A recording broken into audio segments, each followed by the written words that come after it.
کابل ته د امریکا د ځانګړي استازي زلمي خلیزاد له سفر وروسته او د سولې له لارې د مشارکتي نظام د جوړولو د طرحو د بحثونو په درشل کې د افغانستان ولسمشر محمد اشرف غني ویلي چې بنسټونه کولی شي د کاغذ په مخ خوب او خیال ولیکي او د افغانستان د حل لارې په توګه یې وړاندې کړي، خو دا به کاغذ پاتې وي او له اساسي قانون پرته بله وثیقه نه ویني. ولسمشر غني چې نن د ملي شورا د 3م تقنیني کال پرانیسته کوله وویل چې تیار دی ټاکنې په شفافه توګه د نړیوالو تر مدیریت لاندې ترسره کړي. انتقال قدرت از طریق انتخابات برای ما یک اصل غیر قابل معامله است.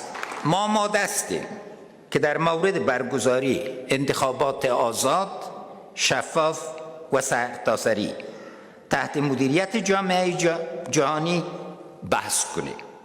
در مورد تاریخ برگزاری انتخابات هم می توانیم صحبت کنیم و به نتیجه برسیم.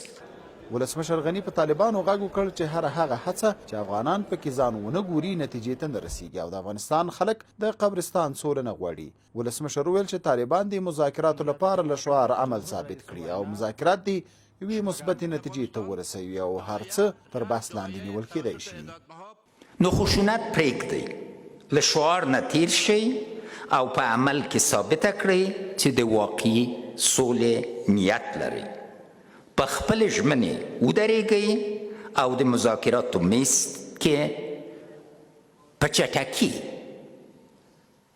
مثبت نتیجې ته ورسیږئ.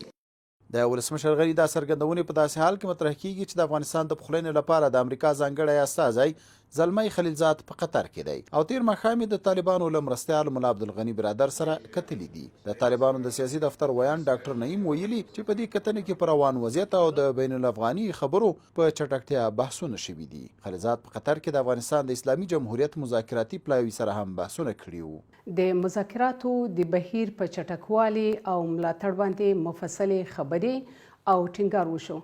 همدارنګه د ملګرو ملتونو پر رول د سیمهیزې اجماع په پیاوړتیا او د جګړې او تاوتریخوالي په له منځه وړلو خبرې وشوې. د ولسمشر غني تر خبرو وړاندې زلمی خلیلزاد په کابل کې و. د امریکا د بهرنیو چارو وزارت یو چارواکي ویلي چې امریکا د مشارکتي حکومت یوه طرح هم افغان مشرانو او سیاسیونو ته سپارلې وه. ځینې سیاسي څېړونکي وایي چې بین الافغاني مذاکراتو کې د سولې د لارې نقشه رامنځته نه شوه نو امریکا اړه ده بدیلې طرحې وړاندې کړي.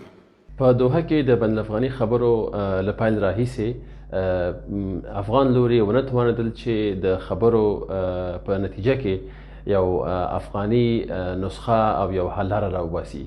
پر دې سربیره په کابل کې افغان حکومت هم ونه توانېده چې د ګڼو افغان سیاسي لوریو ترمنځ یوه اجماع رامنځته کړي تر څو د راتلونکي لار نقشې لپاره مقدمات برابر کړي.